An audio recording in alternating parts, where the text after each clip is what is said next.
All right. Welcome back to Talking Motorcycles. I am Mitch. And I am Gleb, and you can find me on Instagram at GlebLabham.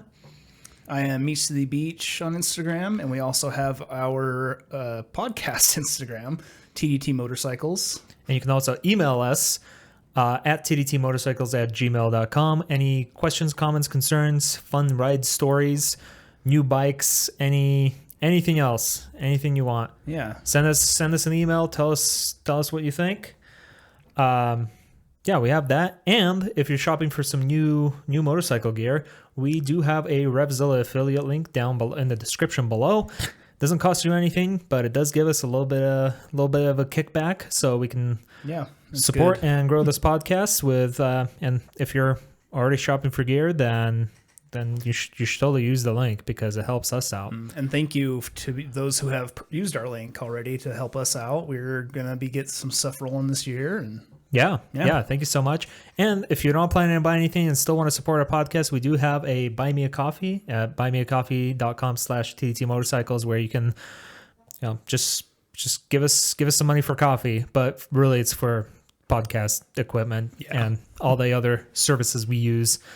So yeah, we need caffeine for content. We do need caffeine to make good content. But today we have a fun, what I think is hopefully is going to be a fun topic, and that is we're going to be talking about Dakar, the Dakar Rally. So for those of you that are probably this is a motorcycle podcast, but it's not only a motorcycle-based rally. Yeah. There are cars and trucks and side-by-sides and 4x4s involved. However, we're trying to keep it more motorcycle focused. Yeah. And for those of you that have been following it, today was actually the last day that it was going. Yep. So it ended earlier today, and the American, what was his name? Ricky Brabeck. Ricky Brabeck. He took first on a Honda. He was riding a Honda. He took first in motorcycles, and he was also the first American to win Dakar back in 2020, correct? Yep, that's correct. And which also ended a streak that KTM had for a long time. But we'll get to that. That was in 2020, right? Yep. Yeah.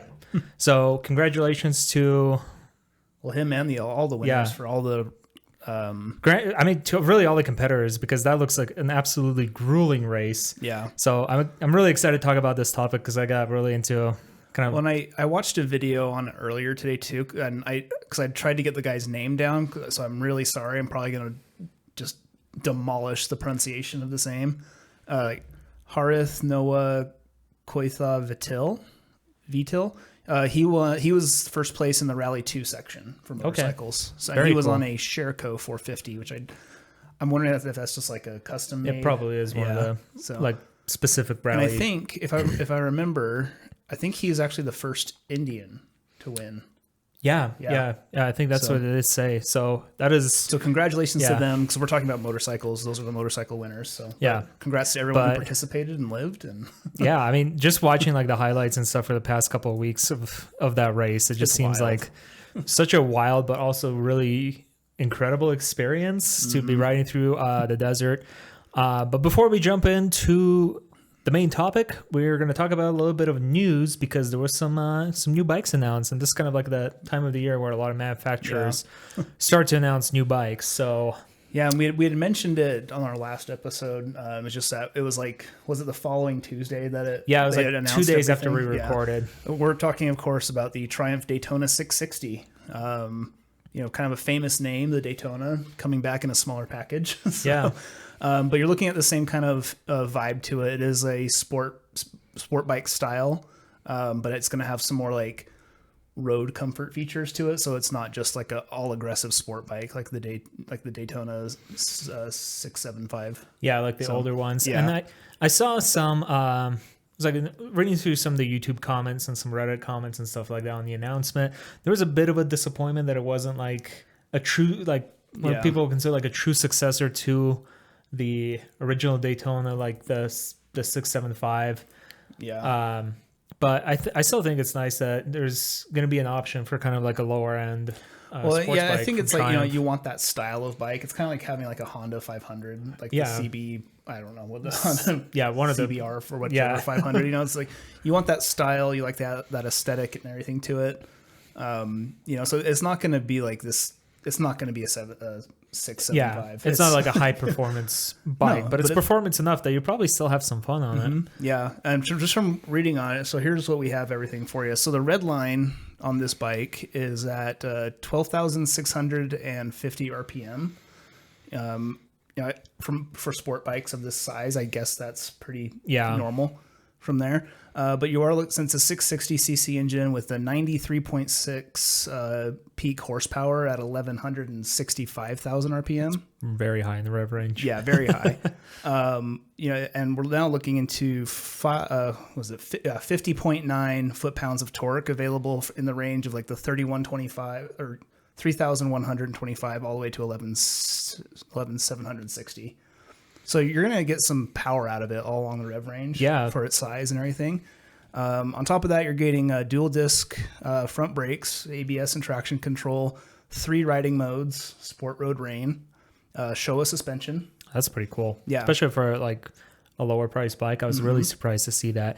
The one drawback though is it's not adjustable suspension. No. It is just set and it's just the way it is from the factory. Yeah. And again, I could be wrong, but I think the Trident has Showa on the front. I don't know if it does or not. Yeah, I don't know for sure. Maybe not. But anyway, so it's falling into that category. Same engine as the Trident. I believe it's probably tuned different to be able to get these kind of specs from there. Same engine as the Trident, but also has the Tiger Sport 660. Yep. Yeah. And on top of all that, here's what's really nice. It's under $10,000 brand new. It's only 443 pounds wet and a 10,000 mile service interval. The 10,000 mile service interval is really nice, especially on like a lower priced bike. I'm a little surprised at the weight. I kind of thought it would be a little bit lighter. Yeah. But it's actually a little bit heavier than the Trident itself. And I think it's due to the fairings additional fairings and stuff like that. Yeah. I mean, to me, for some reason, it sounds a little heavy for like a sports bike, but also since it's not like a really like high performance, they're not supposed to be like a super expensive one. I think it's a bike you can go out and have fun with, a lot like those like Honda 500s or like the Ninja 650s. Yeah, I agree. I think was it the R7 that's in the same category? It is. Yeah. Yep. Yeah. It is. But I do think it's cool though is that just kind of like because we both rode the Trident before, and that's a pretty peppy little like it was fun, little peppy little engine and stuff. It was a little small for me. Like I did feel very cramped on it. Yeah. But again, like I'm 200 something pounds, 6 foot. Yeah. Same. So it's a smaller bike, but I think it'd be a good first bike. Oh, 100%. Or if you just want like a second bike, just kind of like just whip around, maybe even take it to the track. I mean, it's cheaper than, buying like a fully spec'd out track bike. Like you're not going to be the fastest on the track, but you can probably learn a lot. You probably really just ring it out. Yeah. And if it's a cheaper bike, if you drop it or crash it, it doesn't hurt quite as bad to replace it or fix it up. But one thing I do like about this one, because even though it's like, people have said that it's like, oh, it's not a Daytona, it's like, sure it's not. But also if you look at it, the way they've kind of put this thing together, like it has that sport theme to it. Yeah. But with like the grips are posted a little higher, so it's going to be more comfortable. So I just think it's a daily rider. It does look like it would be a pretty good daily rider. Yeah. And I did like the looks of it. I think it looks pretty like it looks good. Nice and aggressive and stuff like that. Kind of what I would expect from a sports bike. Yeah. What I like with it too, it's like even like the Tiger Sport 660, the baby Tiger. Yeah. It's not like my favorite style, but you can see like it's related to the the two bikes are related. Yep. Which is kind of nice how they're kind of keeping that consistency going. It's a little 660 family. Yeah. I'd like to ride it. I'd like to see it in person and stuff. I really hope it doesn't have any like fake carbon fiber and stuff like that. Yeah. Like we saw from other brands. From the photos, I couldn't notice anything. So, yeah, it did look like a pretty solid bike. Yeah. Okay, let me ask you this: do you think Triumph is ever going to make a Daytona 1200? Speculating, I don't know. I mean, because the street triples are very popular. Very popular, but like the street triple is the naked, right? Oh, sorry. Yeah. Yeah, street triple. Right. Yeah, Yeah, you're right. I'm sorry. My brain just went out. Like, my brain just like took a nosedive into the. I mean, especially like because last year they put out the new street triples, so it's like they've got the engine, they've got the frame. Yeah. It's just a matter of fairings and riding position. Yeah. Maybe tune it differently. I don't know. Are you talking about the street triple? Street triple, is that what? Because that one's not the 1200. The speed triple is the 1200. Oh, street triple. Did I say speed? You said street, but I was wondering if you think they'll ever make a Daytona 1200. Oh, not the 765. You know what? Just balls to the wall, go for it. I think they should, even if it's like a limited run, because like if they have something to compete with like the Panigale from Ducati or the BMW, is it the RX 1000 or the RS 1000? Yeah. One of their sports bikes, fully faired sports bikes that one of our buddies has. Or the Cowie H2. Yeah, like all of those like high performance, fully faired sports bikes. I mean, they definitely could. I was talking more for like the average rider. You know, because those street triples are pretty fast. Like, I'm not a fast boy. I riding the street triple, I had a blast on. Yeah. Things plenty fast for me. And I could see them just making like a street oriented Daytona new edition. Yeah. So I thought you were talking about the street. So I'm just curious to see if they'll ever make like a super high powered, like limited edition, limited Honestly, run. I think the best way if we could like even have like an idea of talking about it, like we have to like look at like the sales of like that displacement size of bike and like that's true, and other brands who make the sport bikes in that range.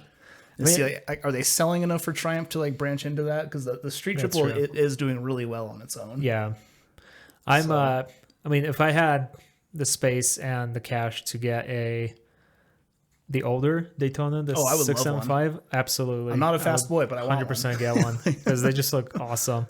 Yeah. Then you also had some stuff about the Husqvarna, which came out with a Svartpillen and the new Vitpillen motorcycles. And Husqvarna is also one of the manufacturers that is competing or just competed in the Dakar Rally. Yeah. So these ones are their smaller bikes, the 401s, the Svartpillen and Vitpillen. They have a new single cylinder engine. The specs I couldn't find like specs that I could break down into our inferior way of measurements here. That or I was just too lazy to do conversion. So I didn't get the full specs for it, but they are claiming a larger displacement at a lighter weight. They have something on these ones called the Easy Shift. So they have like a sensor, so the bike detects like when there's movement on your gear shifter, and it will like temporarily limit the power during the shift for like a smooth shift. Interesting. So nice little like ease of life thing, or if you're new, that could help you from scaring yourself, I guess. So street and rain mode, LED lighting, connectivity. I don't know if the connectivity mod is included in it or if it's just an option for aftermarket or afterwards, but they do have connection options like Bluetooth and everything. Always nice. And controls on the handlebars from there. New 5-inch TFT and a 10,000 kilometer service. so about 6,000 miles. Yep. For service, which is the same as my bike. Yep. Well, and they have and they also have their. I'm not familiar with the brand, but the Bybri brakes. They're not. It's not dual disc. I think Bybri might be. I don't know if I'm 100% correct on this, but it might be one of Brembo's like offshoots, kind of like Brembo's, like budget Brembo's almost. Like I think it's a brand that is either owned by Brembo or I could be thinking of something completely different. Gotcha. But I'm like 90% sure. Yeah. So, so it has those brakes with corner sensitive ABS and traction control. So you're looking pretty good for those. And if I remember right, these are kind of like the Husky's kind of lower priced street bikes and stuff like that, which I think they, I personally think they kind of like a cool little unique look to them. Well, and the Svartpillen, it has like more of like a scrambler look to it. Okay. It comes with like spoke wheels and like rougher looking tires. Yeah. So I think their words on their website was like the Urban Explorer. So I guess you could do like little fire road or something here and there. So, but the Vitpillen has the cast wheels and street oriented tires. What was different from the the Vitpillen from this Fart Pillen is they have a new frame for the Vitpillen, basically. Very nice. So Okay. it's I think that's adding into some like weight reduction as well, and they've also changed up the ergonomics from the Vitpillen. Awesome. So, I always thought they kind of looked like pretty decent, like starter bikes and stuff like that. yeah. Especially if you want something like, kind of like a more unique look to your bikes and stuff. I always kind of like how they look. Me personally, what I like about the Husqvarnas versus KTM, even though they're the same. Yeah, same engine. I like the styling of Absolutely. Husqvarna a little bit better. Yeah. It's not as loud. KTM always to me seemed like very loud. I think that's a good way to describe it. Like a little bit over designed. Like too many, it's a little too many sharp angles and stuff for me. Yeah, which makes sense what they're going for. Like with KTM, they want aggressive. Yeah, you know? and they definitely so it pull makes it off sense the for look. that. But like with the Huskies, it's more subdued and Yeah. And that's I want to say stylish because it's not. Like, it is stylish, but that's not the word I'm looking for. It's just like sleek. sleek. Yeah, Okay. sleek. Yeah, that'd be a good. It's one. kind of. I feel the same way of like with the KTM. They're like 890 adventure Oh yeah. bikes compared to like the Husqvarna Norden. Yeah. Like Norden, same engine, similar engine between the two, a little bit different ergonomics and stuff like that. But I always preferred the looks of the Norden compared to the KTM. It kind of just looks more Personal preference. Yeah, stuff. it's totally So, personal preference. If you like KTM's, from what I've heard, I haven't ridden one, but I think we should try to they ride. 100%. But they make some really solid bikes. Like their bikes perform very, very well. I do want to try one of their Dukes. I would love to try one of their Dukes. I wouldn't even mind trying one of their adventure bikes. Yeah, I want to try just one too. because you always hear like if you want to primarily ride off road on a big adventure bike, KTM is the way to go. Yeah. If you're primarily off road, on road, probably BMW. Yeah. GS. A little more of a cafe princess. Yep. So. But anyway, should we jump into our main topic? Yeah, the thing that just kind of wraps up the news from our last episode and what we kind of picked up on this week. So we'll see how Perfect. We'll see how the rest of the year starts out. Yeah. See what else is coming up. So I wanted to start off with kind of just talking about the current race that just ended. Okay. So Dakar Rally, it took place in Saudi Arabia this year, and it started in. What was the town on that? I thought I wrote this down somewhere. Was it Yoruba? No, that's a country. It was. I think it starts with a Y. Hold on, let me. I don't want to butcher any more No, names. we'll cut this part. But yeah, while you're looking for that up, it was in Saudi Arabia, which we said it was over 12 days with I think it was at or over 8,000 kilometers overall. Yeah, And it was like was it like 5,000 something that were actually part of like the competition mileage? So it started in Alula, however you say, and then it ended in Yanbu, and that was that was the route. That was the name. I was thinking of the end name. City. Oh yeah, so it started in Alula and then ended in Yanbu. So basically across the entire country of Saudi Arabia. Kind of started off over on the western side.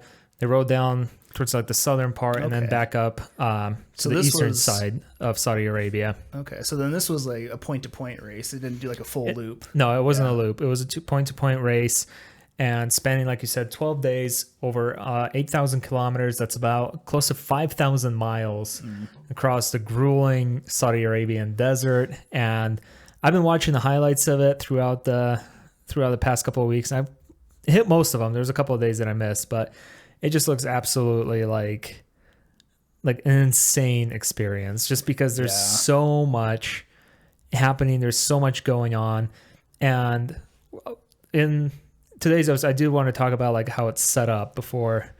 Do you want to talk about that first or jump into the history? I'll let you talk about that because what I was going to say, like, I don't know about anybody else listening, but like I've never been like big on like races or racing really. It's only until we started like looking into this kind of stuff like with MotoGP and now at Dakar. It was interesting to learn. There's a lot to learn. Yeah, there's a lot to learn, especially like trying to crab it in a little bit. Well, that and then like even just figuring out how they rank things. Because I was looking at like at their stats and everything. Like, oh, well, this person says first, but down here overall they're like fifth or sixth. And it's like, oh, these are how they performed in the stages. Yep. And then what's cool, so let me break down kind of let me educate. Yeah. I'm going to break down about basically how it's set up. So the race is separated into different stages, and each stage is basically a day long. And within that stage, they have what's called the specials. And the specials is the actual like timed portion of the race. So that's where the competitors will score a certain time, they'll score a certain amount of points, and that determines their placement, basically where they finish the race. And whatever you finish, whatever time you finish in the previous special, in the next special you start, it determines your starting position in the next special. Yeah. So 12 days, 12 specials. And each special, what's kind of interesting is, so they start out in a bivouac, which is just like their camp. Yeah. And they have to drive from the camp to the starting position of the special. And they during that time, they actually have to, like, most of the time they'll take like just paved roads and things like that, or paved off roads, but they actually have to, like, they can't break like traffic laws and stuff. They can't speed. They can get penalized if they do that. Yeah. If they speed or break a lot of the like local traffic laws and things like that. But once they get to the special, that's when like the actual more or less race portion of the event starts. Yeah. Which is like pretty interesting just hearing about it, like reading about it. Motorcycles, they head out first at sunrise, and they start off at the start point. And the special has various checkpoints that they have to go through. They have to make the certain time, and those checkpoints, they have like tents set up, so they have like water, food, various little support things for those that need it. Yeah. But primarily it's just like one for safety, because it is out in the desert. I don't know how hot it is there right now, but I'm assuming it's a lot warmer than here. Yeah. Maybe a little bit. Who knows? Desert, like water, food, shade, like cooling off and stuff. A lot of those things are very important to have. Yeah. And but they'll go through each of those checkpoints, and then at each checkpoint they also have the race officials. They stamp a logbook to show like, yeah, this person made it through here, or this team made it through here, and then they continue on. Then at the end of the day, after they finish the timed special, they have to head to the next bivouac, which they stay for the night, and then they continue on the next morning. Mm-hmm. And once again, to get to that spot, they still have to obey the traffic laws, and they have to get there by a certain time. So you can't just kind of like take as long as you need. If you are too slow, you can get disqualified or penalized. Yeah. In this particular race, and I mentioned this in the last episode, they had what's called a marathon stage. And it's basically during this stage, what they did was, it was 48 hours, and at 4 p.m. on the first day, so it was over 2 days, at 4 p.m. on the first day, what they did is you have to stop at the next bivouac and set up camp, and you couldn't have any support. So like your team couldn't help you out. They couldn't send out a support vehicle for you. All the maintenance had to be done by the drivers or by the riders themselves. Yeah. The only exception is that you could, the riders or the drivers could assist other people, or other drivers and stuff, but they couldn't have any outside of assistance from like their like support team and things like that. Yeah. Obviously, aside for like medical reasons and things like that. Yeah. So yeah, that's kind of like the anatomy of the race, and for each of the time sections, you can get penalized depending on what you do. If you miss waypoints, if you have faulty, like if your safety equipment on your vehicle is not up to code, or if something on the vehicle doesn't comply, you can get penalized for that. And also like breaking the highway code on public and paved roads and stuff, you can actually get that makes sense. Get penalized. Actually, yeah. You're time penalized for that. So to kind of keep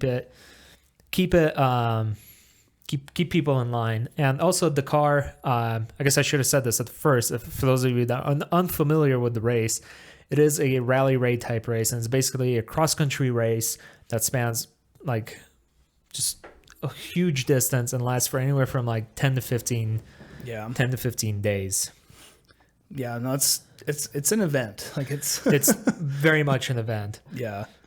And just like, if you guys like ever watch some of the stuff that goes through with it, or that take the riding that they have to do, like it's over some treacherous terrain, and like, it is very treacherous terrain. And a lot of clips, and like before doing this much research, I knew of Dakar and I know kind of like what they did. Yeah, same. And I was just picture like, you know, them carving over dunes and stuff like that. But there's like this clip that I saw earlier on Instagram, and it was like just them driving, trying to get this bike up over these like the loosest rocks. Yeah. And I don't remember which motorcycle team it was or who the rider was, but they were really struggling to get up this hill, and right behind them was an Audi car. Maybe it was an Audi. It was one of the car like competitors, and one of the drivers actually, or the co-pilot, got out and helped the guy like push the bike up because the guy had experience riding motorcycles in the car as well. So he just like helped the guy like ride it up. And I'm just like, that is, I don't know, it's just cool, but also it shows just like how grueling that terrain can be. Yeah. For so many of the sections of the race. Well, that, and like if it's the same clip I'm thinking of, like the road was like kind of narrow too, so it's like helping that motorcyclist get moving would help their time. Yeah, too. Exactly, and that's why they did. There was like no way they could really get around the motorcycle. Yeah.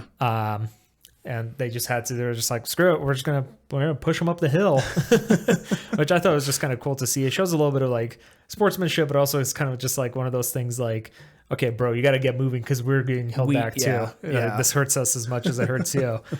And then what I always thought was interesting, and this kind of goes back to, I think it was a couple years ago where Itchy Boots, she participated in the rally, and I was watching her YouTube channel. She was in the Baja rally down in Mexico, and she was using like the road book to navigate. And at first she had an electronic one, and then she had switched to a paper one. But in Dakar, they just used the paper ones. Mm-hmm. And I just think I was really curious to see how that thing works. And basically, it's just like this long roll of paper that they put in this little like scrolly machine thing. Yeah. And it has basically the directions on where to go at which kilometer. And that's like wild. It shows off like the different hazards and things like that.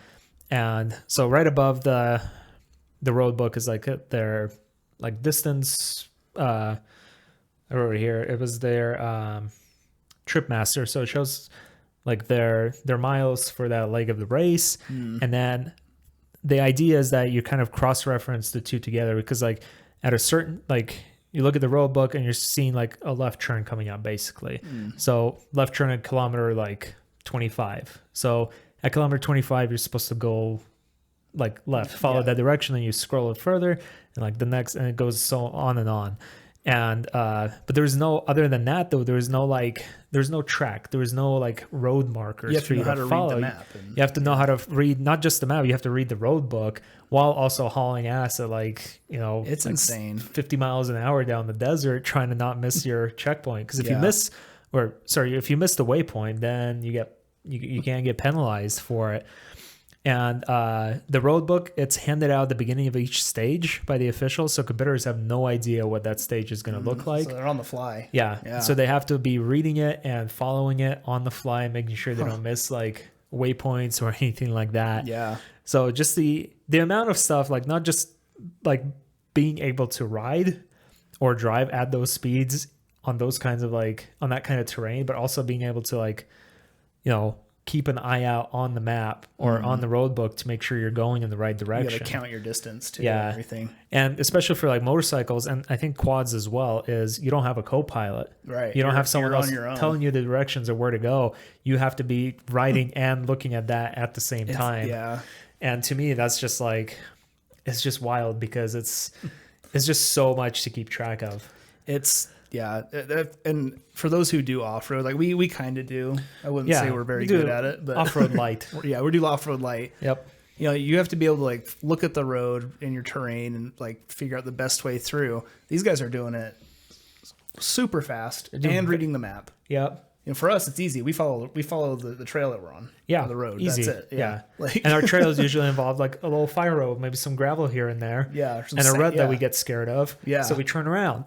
Yeah. And these guys are crawling up rocks or carving dunes at like hauling ass 45 miles an hour or faster, like while also trying to follow some very basic arrows on a little scrolly notebook, essentially. See, we just need to get good enough so that somebody else will pay for the bikes that we can wreck. So. That's true. And they do wreck. True. They do wreck. There has been a lot. There were some injuries this year early on, too. So the 2024 Dakar Rally, it had, right here. So the 2024 Dakar Rally, it had 418 vehicles competing. Mm-hmm. And out of those 418 vehicles, 132 were motorcycles. They were from 8 different manufacturers.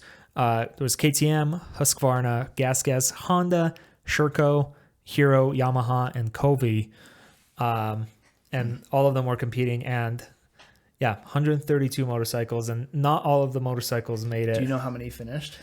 I did not check. Okay. Now that I think about it, that would have been a very I only good asked statistic. because there was in some of the years that I got some notes down here for, like, there was like more than half dropped out. Yeah. There was a few years, same thing. There was like, they'll be starting out with like 100 plus motorcycles and maybe like 40 would make it to the finish line in one piece. Yeah, stuff breaks down. So not only do you have to be fast, be a good fast rider, know how to read a map. You got to be like, I feel like you need to be a mechanic on the fly. You got to be mechanically inclined. You got to be able to like fix stuff on the fly and quickly and stuff, not just with bikes, but like with the cars they use and stuff like that. Like, there's so many things that can go wrong. Yeah. And I forget his name. I think he was a French rider. But his oil cap came off his bike like during the race. So he just didn't have anything to keep his oil in. He put a coin, a coin over it and used like JP weld and just put it on top and it worked. whatever gets you to the so that's kind of stuff. And one of the riders from one of the years, this was years ago, but he got in like a shredded tire, but he used like duct tape and zip ties to keep it together and just make it to the line. Insane. Like as long as you like make the checkpoints and finish, then you can move on to the next stage and stuff. And that's but like the machine braking is one thing, but the people get breaking seriously hurt. Like people break in this race. Like there's been multiple times throughout the history of the car, like just researching for this episode, where even some of the most experienced riders, that's basically like they weren't able to finish the race because they either took a bad fall and like broke their arm or broke their leg or something like that, and they just couldn't finish. And that happens not just to amateurs; it happens to like everybody. The most experienced riders out there. It happens to people in cars too. Like in the cars and trucks, they get injured as well. Like there was this clip I saw from I think it was like the highlight from the final stage, and it was talking about Audi. Not a motorcycle. It was talking about Audi, and it was just like this. Who knows? Like. And it just like they kind of did like a jump on the dune, and I'm assuming those cars must be like pretty front heavy because it just went like I think it'd have to be, head first into the sand, and you just see it like just roll on its roof, and I'm like, I mean, you could get hurt from that. Yeah, easily. There's no airbags in these things. I mean, you're wearing a helmet and stuff, but like anything can go wrong. No, it's crazy. So, and then just real quick before we kind of jump into the history, there are 5 categories of vehicles in the Dakar Rally, and that's motorbikes, our favorite. There's quads, there's cars, lightweight vehicles, and trucks. So the cars and lightweight vehicles and trucks, they kind of have they kind of like split up a little bit into like almost subcategories. So bikes and quads, they're pretty much the same across the board. The bikes are limited to 450 cc's. And I think they look pretty dope.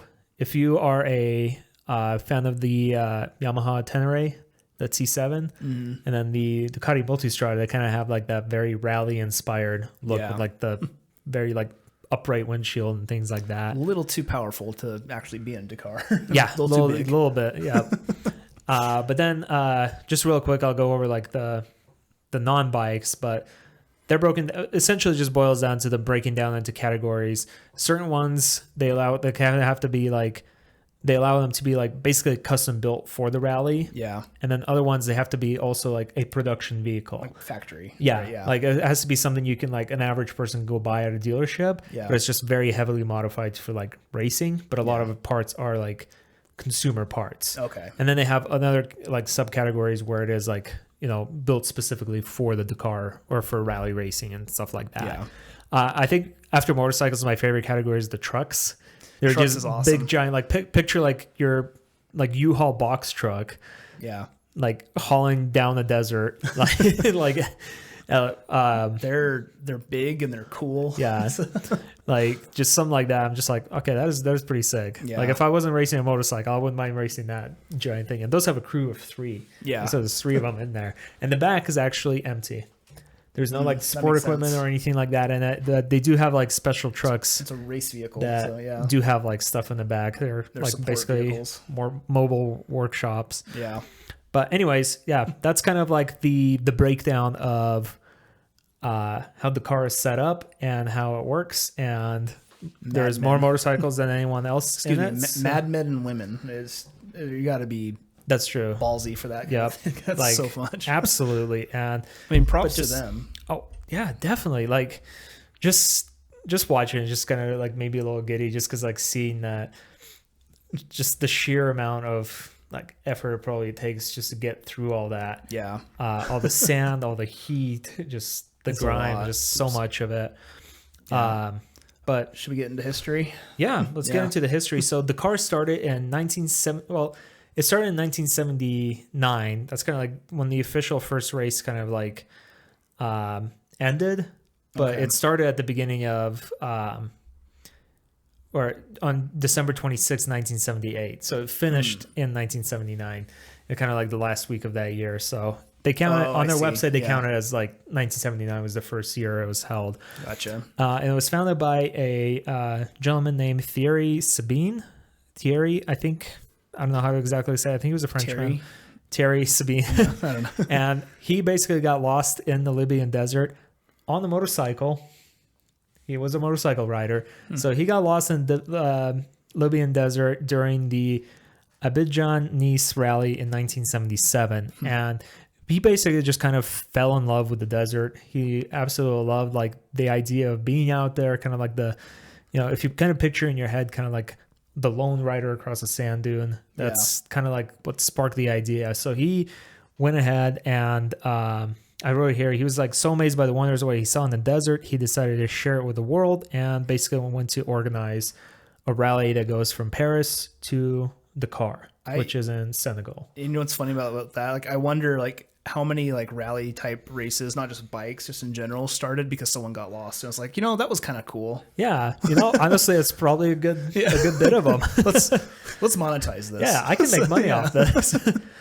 And Sabine's motto was a challenge. The car was basically a challenge to those who go and a dream to those who stay behind. And essentially just kind of like, that's the whole like ethos behind like the rally itself is like, just looking at it, I'm like, that would be cool to be in. That's the dream part. Yeah. And those who go, like, they face that challenge. Yeah. And so on December 26th, 1978, the first Dakar rally took off from Paris. Do you know where it ended? Is it still Dakar. Paris? It ended in Dakar. Oh, it's a city in Senegal. Gotcha. And even though I'm tracking, I was like, I was just like, yeah, we're talking about Dakar. Oh yeah. Sorry, flew right over my head. But yeah, and I mean, even though it hasn't ended in Dakar in a while now, it's still the name kind of stayed on. Okay. And it quickly became a very iconic event. The first rally involved 182 competitors and spanned 6,000 miles or 10,000 kilometers going from Paris to Dakar. It included 80 cars, 90 motorcycles, and 12 trucks. Only 74 vehicles in total were able to finish the race. Wow. Like most of them did not even make it to the finish line. More than half didn't. Yep. Yeah. And there were 7 women that competed in the first rally, which I thought was a cool fact, especially like, I feel like the further back in time we look into like motorcycling and racing in general, like less women, it's less women. It's a very like, and I mean, it still is in parts, but like seeing those statistics, I'm just like, it's cool that like, it wasn't just like a gentleman's club, like at least not fully. Yeah. No, that's cool. The race crossed, obviously France, and then Algeria, Niger, Mali, Upper Volta, which I don't think is around anymore, and Senegal, which is where it ended. And the first motorcycle winner was Cyril Neveu. riding on a Yamaha 500 XT. And the rally proved to be a huge success. And basically, to this day, it's been held every single year except for 1 year, and that was in 2008, where they essentially had to cancel it because the French intelligence warned the rally organizers a high terrorist threat in the area, specifically looking to target the rally. So in 2008, they decided to cancel the rally, and but that was the only time. Terrorists suck. Yeah. And not too long after that, they basically moved the rally to Argentina. So that's, or sorry, not Argentina. Yeah, I mean to South America. Yeah, it included more than just one country. Yeah. And I mean that threat was not, or that threat was not there was a terrorist attack that happened in one of the cities where the route went through, just a few days after the race was supposed to start. So yeah, so everyone was kind of relieved that the organizers, I'm sure it was not an easy call to make, but they had to make the call, and safety is still the most important thing. And it's dangerous enough without pissed off terrorists. Yeah, exactly. So like I said earlier, but the rally proved to be a huge success, and it quickly spread. And 1981, people from all over the world basically wanted a chance to race in it. There was people coming up with custom-made cars, regular cars and stuff like that, basically trying to get into it, because back then it was still kind of loosey-goosey. There weren't so many rules around. And reading about that, it reminded me of the movie The Amazing Race or something. just the most random people. They're all just coming to with their goofy contraptions to to win this crazy big race. Exactly. And in 1981, little props to BMW. They took their first win in the rally with a bike. So the bike came out before anyone else, and it was ridden by Hubert Ariel, and took the win on a BMW motorcycle, and it was the R80 GS, so the OG GS basically, with its big boxer twin. Part of that GS legacy, I guess. Yep, it is part of their GS legacy, and I actually found that bit of information on BMW's website. They have a whole page dedicated to GS. Interesting. And in addition to bikes, there's people at the departure. There was anything from buggies to sidecars, 4x4s, and somebody even brought a Rolls Royce to try and race across the desert. It was just some rich guy just decided that's some fuck you money. This old Rolls Royce. Then in 1982, the number of competitors kept growing to 1982. It had 382 competitors, and then in 1983, the rally for the first time crossed the Tenere Desert, for which, if you're a fan of Yamaha, Yamaha has a few Tenere models. That's where the name comes from. It's today years old when we learned that. Yep, exactly. I learned that literally earlier today. Yeah. Which I thought was pretty cool. And in that same race, over 40 competitors lost their way due to a massive sandstorm. But fortunately, they were able to make it out of the desert safely. That's lucky. So none of them passed away, but they did get lost for a while. And I think after the storm, if I remember reading correctly, they either sent out a plane or a helicopter trying to kind of guide them back. Well, I'm sure nowadays they have GPS locators and they do everything. And, I mean, just looking at the clips from this current the car that just ended, they're always a phone call away. Yeah, I mean, and there's helicopters flying everywhere. I'm sure there's a billion drones up in the air. Yeah, and with the amount of connectivity we have in the world, and kind of but back then, you don't have a cell phone to just go call. I mean, you have a radio, probably. Maybe. Yeah, but that's pretty limited in distance. So it's but on a bike, I'm not sure you could really carry a radio that has enough signal. I don't know, it's 1980s. They might have the big walkie-talkies. Maybe. That's kind of what I'm picturing, but still, it's not it might not be as easy to get a hold of as it is nowadays, especially with how many drones and aircraft and stuff you can have flying around all day. And I feel this was a much bigger span. I mean, today's rally took place in just one country. It was just all in Saudi Arabia. Yeah, it was long, but it was still in one country. But this is spanning multiple countries through pretty much all of North Africa. So that kind of adds additional logistical hurdles to trying to find people. Yeah. Beyond that, the rally continued to grow. In 1984, Thierry Sabine, he decided to kind of trace a new route, and the route went through the Ivory Coast, Guinea, Sierra Leone, Mauritania, Guinea. Or Guinea, is that what I said? Yeah. Guinea? Yeah. Guinea, Sierra Leone, and Mauritania.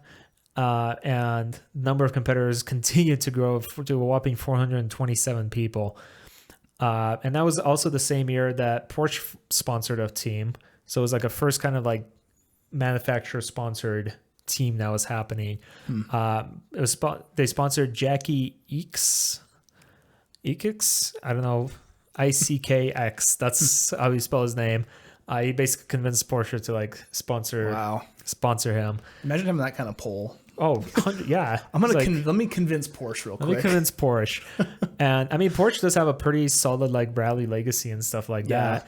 So that was a cool, fun fact. But in 1986, it was a dark year for Dakar because Thierry Sabine, along with 4 others, they passed they died in a helicopter crash. I was gonna ask if he's like still around because that's not that long. Yeah. He could easily could have still been alive. Oh yeah. Wow. Yeah. Unfortunately, he did pass away in a helicopter crash. I think part of the thing I read, it was after like a sandstorm. They're trying to like take off to help find like people and stuff like that. And there was either the sand, there was something like a helicopter ended up crashing along with 4 others, which included French singer Daniel Bellavoine, journalist Nathalie Odent, probably butchering all these names, helicopter pilot Francois Javier Bagnond, and radio tech Jean-Paul Lefeur. And after that, Sabine's father, Gilbert Sabine, and Patrick Verdoy, who was basically his like right-hand man, they kind of took over the reins for the Dakar and keep it going. To keep it going, even though it was like a dark year, that the race still continued on that year, but at the end, there was like a noticeable, like everyone's spirits were kind of down because of the loss. Yeah. And at the end of the race, the remaining competitors, they made a convoy in honor and Sabine's honor from Bamako to Mali. And also in that same year, or in 1987, the next year, Cyril Neveu, the first winner of the Dakar motorcycle, he claimed his 5th victory. You know what's funny about that? Like, I know I keep interjecting with this. No, go for it. There seems to be like a thing with 5s in Dakar. Like a lot of riders have 5 victories. Yeah, I did notice that too. There's a lot of that. Yeah. Then 1988, they had 603 competitors. That was the second largest one. I think there was 2005, which had like 600 something competitors. But 1988 was the second largest one, which had 603 competitors, including 183 motorcycles. Gosh, it's crazy. Like with, it's just the sheer amount of like, that's just a lot. That's a lot of horsepower. That is a lot of horsepower if you combine them all together. Yeah. Over time, the rally kind of evolved to take place in different locations. In 1989, it moved to include Libya. That's as and old part as of I am. it. There you go. Yeah. It included Libya. There was a route traced through Libya. Yeah. But this whole time, it was still going from like Paris to Dakar, or at least France to Dakar. They kind of bounced around on just like Paris alone. 1990, there was one woman that entered the race on the motorcycle, and her name was Patricia Scheck. And I thought it was pretty cool little tidbit because she was the daughter of Hubert Scheck, who was a Dakar racer and champion. So she basically like took on that same role, kind of like following her father's footsteps. And she also rode on a BMW R80. Oh wow! So one of the older like OGGS models. Yeah, there's a few of that too. Like if you like look at Dakar history, there's a more than a few examples of like Dakar being like a legacy thing for families. Oh yeah, there was a lot of competitors that like took after like, you know, if their fathers like competed and stuff like that. Their son kind of like, I think, kept going, or daughter in this case and stuff. It's kind of cool to see. And one of like the later years I was researching, there's actually 2 brothers who competed against each other. Yeah. And in the current race, there was also 2 brothers. Yeah, I think it was Spain the same brothers that also competed. And so it's really cool to see. In 1991, Harley Davidson entered the competition. I haven't seen anything about them since, but they did. You gotta try it. The bike was ridden by Jean-Gaël Saupois. I could not find the type of Harley they used. I'm assuming it was heavily modified because it had to have been. They pretty much make cruisers, but I'm just curious to see what kind of engine it might have had. Yeah. Like, but I do know that's like a sub group in motorcycling. There's like small populations, or it's not very common. I've never seen one or met someone who does it, but there are people who do modify Harleys to be like scramblers. I do. There's like even a name for them, but I can't remember. Yeah, I can't remember off the top of my head. If you do know it, leave a comment down or send us an email about it. In 1992, the rally was significantly changed up, and this time it didn't go through ended Dakar. It actually went all the way down to Cape Town, South Africa, a whopping 7,721 miles or 12,000 kilometers through basically all of Africa, which I thought was just insane. And then also in 1992, Hubert Ariel, if you remember from earlier, he was the first guy to win on a motorcycle in BMW. He was the first person to claim first place in 2 different classes, in the motorcycle and in the car. And that record remained unbeaten until basically like the 90s. And then Hubert Scheck marked his 61st birthday, making him, or 1994, Hubert Scheck marks his 61st birthday, making him the oldest competitor in the car until he was beaten out by, I don't think I wrote down the name, but someone was like almost in their, I want to say like 80s or something like that, like really old. Yeah. And Dakar celebrates its 20th birthday, and BMW comes back to the race. This is in 1995. Hubert Ariel, who was one of the original Dakar racers, he becomes the head of Dakar and like the head organizer and stuff. And I think he's still alive to this day. Yeah. And then in 2000, and then 1999, Germany's Jutta Kleinschmidt becomes the first woman in the history of Dakar to lead in the overall standings. That's awesome. I thought was pretty awesome. And then in 2000, for the first time, the rally went west to east instead of east to west, and it actually ended at the foot of the pyramids in Cairo, Egypt, cool. which I thought was a really cool little tidbit. Good way to enter the millennium for Dakar. Yeah. And then then we're kind of entering the more modern era where Dakar, in 2001, they shifted from using like more aerial support kind of like vehicles to having like support vehicles, support cars and stuff like that. And also in the same, it was in 2009, the rally moved from Africa for the first time ever to a new continent, and that was South America. And it basically did like a big loop from, it started in Buenos Aires and then ended in Buenos Aires, but it was kind of a cool to just read about like that shift, because I'm sure the terrain and everything like that. Well, just like so the terrain, different. the climate, everything, like the soil's going to be different. Yeah. For people who have been participating in it for so long, now going into this, like I wonder if they probably had to do some sort of prep work, or like that's nuts. Yeah, I just can't imagine like the amount of planning and logistics it takes to like make all this happen and to like plan the route out and all of that kind of stuff. It was really cool. Like there was a crowd of over 600,000 people in Buenos Aires, like lined up to see the race start, see the race off, and over like 3 million people like tuned in to like watch it and spectate it like throughout the route. It's just crazy amount of people. David Fredichne proved that smaller bikes that smaller capacity bikes doesn't necessarily mean slower. By taking third overall in motorcycles, only 13 minutes behind a 650cc KTM, while he was riding on a 450cc. I didn't catch the brand. It is the rider. Yeah, it is. It has a lot to do with the rider. And then we finally kind of get into the more modern era. Yeah. Which I can take it from here. So that one. Yeah, so we're leading on to more recent times. In 2011, this was the first time that half of the stages had different time sections for bikes, cars, and trucks. So they're actually like kind of more paced out for what what vehicle you're using. Yeah. From there. So again, with 2011, it was in Buenos Aires, Argentina. This one they were looking at 9,605 kilometers. It's like almost 6,000 miles, basically. Yeah, which is just it's a long distance. Yeah, it's crazy from there. I think one KTM's 450cc wins 8 best times for its first competition. So they unveiled this bike, or they brought it into this competition.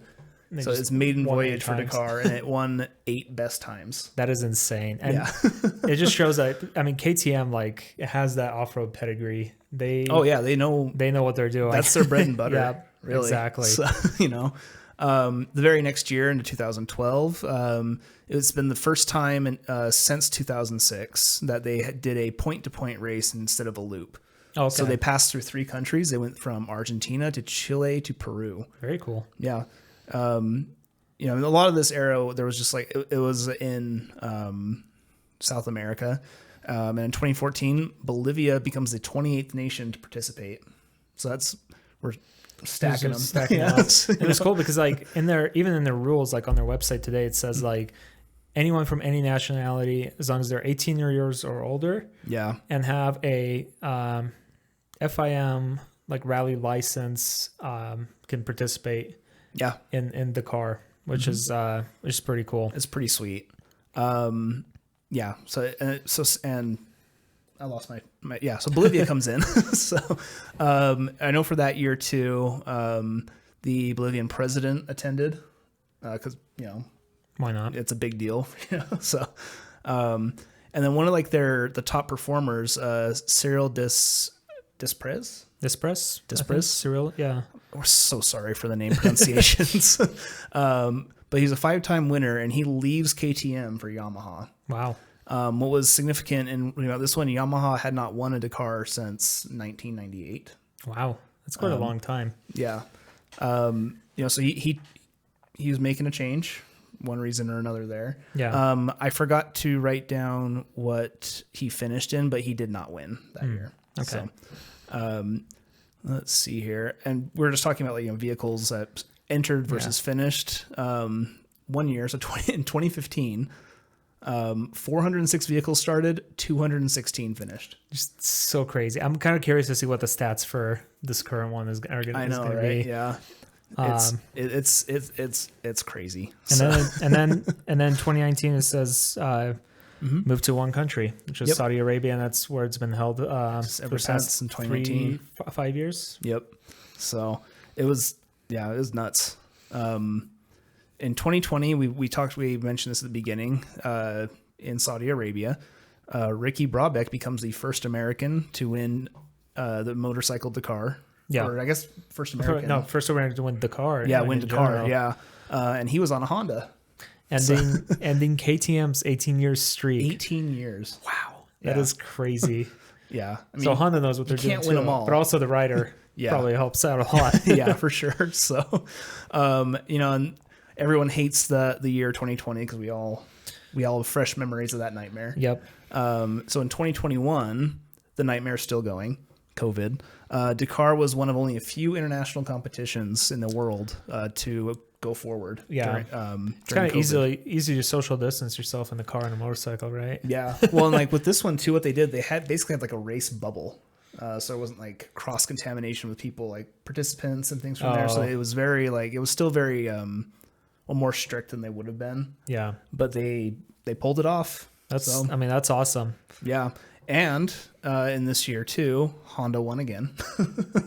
And then we have that Cyril Desprez, and there was a Mike Horn. They teamed up for a project, something that part of the car was doing called Dakar Future, and they had planned to enter the 2023 Dakar with a hydrogen electric vehicle. Interesting. Not motorcycle, but I did want to put that in there because we've mentioned so many times. Yeah, no, I noticed that a few times, and then also I remember seeing, I think it was in 2021 or 2022. Audi also had their not hydrogen electric, but it was a hybrid. Yeah, it was Isn't a that hybrid. What they used this year too. Yeah, they have used it this year, and it kind of has an interesting exhaust sound to it every time you hear it drive by.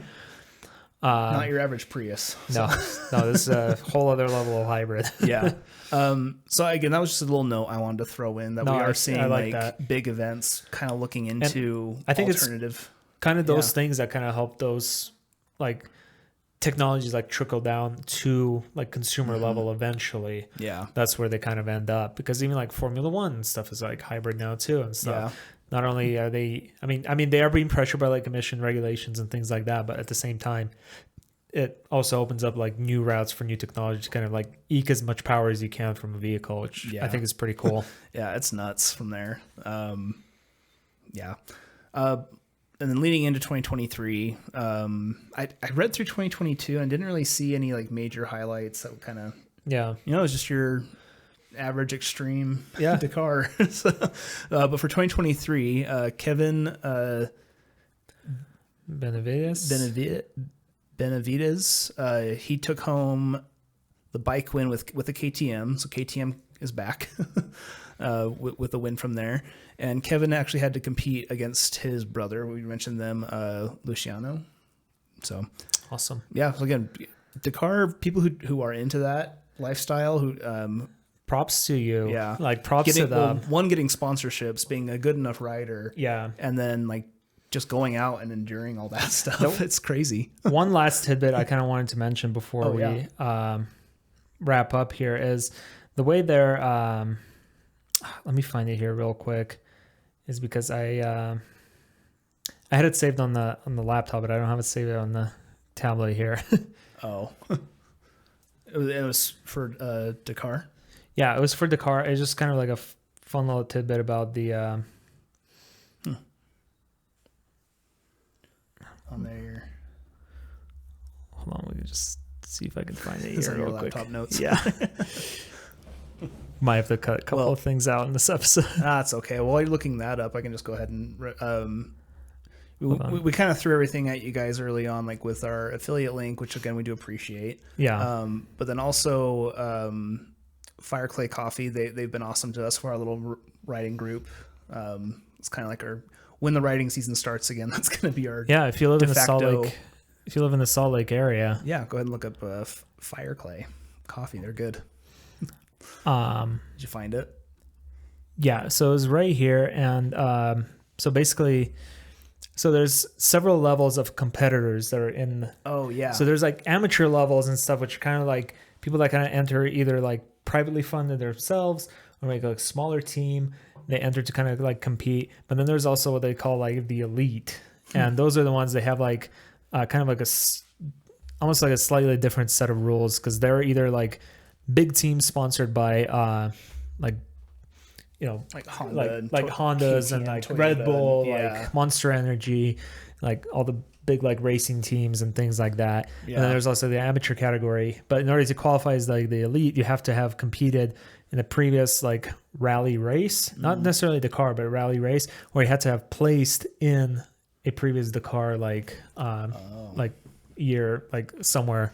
Yeah, you have to like place somewhere and stuff. So there's a lot of different like things, but it's also not only finish, but you have to place pretty well. Yeah, so you have to like place somewhere, but you have to actually like be able to finish the race and stuff. Yeah. And it's just I just thought it was kind of interesting. And also this year they had and it kind of classifies as well. They also have like the legend category, who is basically competitors who have participated in more than 10 editions of the Dakar Rally. And there's been some people who have I'm not going to go back to my notes. There was one person who participated in basically like all 50, like up to the 90s. He participated in pretty much 15 years worth of Dakar rallies. Interesting. Wow. And which is just insane to me. And then they have the rookies who participate in the rallies for the first time. And then they also had a special category in the past couple of years called Original by Motul, which Motul, if you're a rider, you probably know they make like oil and like maintenance products and things like that. And these motorbikes and quads who are original by Motul can be recognized thanks to their number on the red background.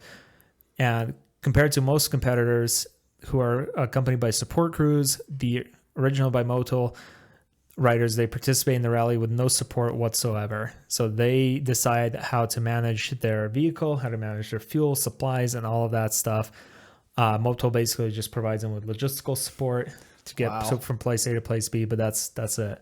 So It's like crazy. And they also have a classic category, which I thought was interesting. Oh, where yeah. They race cars that were built between 1980 and 1990. Yeah. It's kind of like it's its own separate category from the main race, but it's kind of race like that. Do you think that old school stuff? Do you think they could do anything like that, like with old bikes? I think that'd be really cool to see if they can kind of expand that to include bikes. Well, I think that'd be really I didn't cool. see anything reading up on it, but there's not really like a rule on like limiting like how old or how new a bike is. It's just on your displacement, right? Yeah. Yeah. So it's like it'd be interesting to like if they could like. And there's nothing like stopping them from making a category specifically just for old bikes. So it's not like, you know, maybe you're still like competing, but just in that category versus like in the overall race, which I think how the like, classic is. You know, if you're throwing in all the money and time and, you know, pain and sweat to participate in this, like you probably want to win. Oh yeah. Place well, you know, so it's like you wouldn't really like want to do all that with like an old bike that's not going to run nearly as well or be able to take the same terrain as the newer bikes. So it'd be kind of cool if they would do the same thing, like where they had like a category for like classic ADV, I think that'd be really cool to see. Not ADV, enduro bikes. Yeah. Just like they do with the cars. I think that'd be really cool to see. Yeah. So I think that's pretty much it. Yeah. That's our Dakar special. Yeah. It was something definitely new to both of us. Yeah. Like I said, I wanted to kind of like learn more about like the world of motorcycle racing this year. And I feel like this was a pretty good and relevant start because considering it just ended. And for those of you that are interested, Dakar's official YouTube page has some pretty stellar highlights of each of the different stages for this race. Also, Motorsports on NBC, their YouTube channel has even more extended like coverage of each and every event. They're like 30-minute long videos, like talking about every little thing in the event. And I think if you want to like know more about like how it went this year, like if you listen to us and you're like what are they so excited about, or like what are they on about, you know? It's like go watch the videos. Go watch the videos. It's crazy. It's crazy. Like absolutely insane. But anyways, I was really excited to talk about this topic. So thanks for letting me talk your ear off about the car and probably one of the most famous races, off-road races in the world. Yeah. It was just really cool to learn about it, learn about how not only like the history of it, but also like how it's set up, how it works. Because I feel like every time I'm watching, I see like, okay, it's stage 1, stage 2, like, but what does all of that actually entail? Yeah. You know? And what's been really good, like for me, like, going to the history of it. So it's like one thing I remember, like, cause I saw like Itchy Boots, like where she did that. She participated in like a rally. And just the guys she was riding with, like the level of like technical skill they have and know-how. Yeah. Like that was impressive enough as it was. Yes. There was that guy like on Instagram. I can't remember his Asphalt and Beyond on Instagram. And he had like basically a decked out Triumph Tiger 900. He was in Baja, wasn't he? Yeah, he was in Baja. He was in the same rally as Itchy Boots. Oh yeah. Yeah. And one of our friends actually met him. Yeah, Will, he's met him before. And apparently he's a super nice guy, but he had basically like a Triumph Tiger that he completely like stripped and put like a bunch of custom parts on it to make it more rally ready. And like following that on Instagram, I was just like, okay, that's some cool shit right there. But just seeing that, and then you actually see it in action. So this is my first Dakar that I've watched. Yeah, like same. Or followed along with. So just like being able to see it in action, it's pretty insane. It's hard to describe, so go watch it. Yeah. The best are participating, I believe, because you have to be to even just get in there. Yeah. So, but anyways, that's our Dakar special. That concludes the episode. I think so. Yeah. Whew, that was a lot. That was a long one for second episode of the year. Was it? It was over an hour. Oh, well. So hope you guys enjoyed. Everyone. Yeah. And if you made an hour one in a while, seems like. And if you made it this far, thank you so much for listening. And remember, feel free to email us at tdtmotorcycles@gmail.com and all the other stuff we mentioned at the start. Yeah. But anyways, anything else to add? That's all I really have. I'm just really looking forward to getting back on my own bike. Yeah, me too. And watching the Dakar makes me want to ride even more. Yeah. And get better at riding off-road. Yeah. Maybe if enough people use our affiliate link, we can ride Rolls Royces in the desert sand. Or more realistically, maybe we can buy ourselves some off-road lessons. Yeah, we'll start there. Yeah, we'll start there. Awesome. See you guys. Thank you guys so much for listening. We'll see you next time. Goodbye.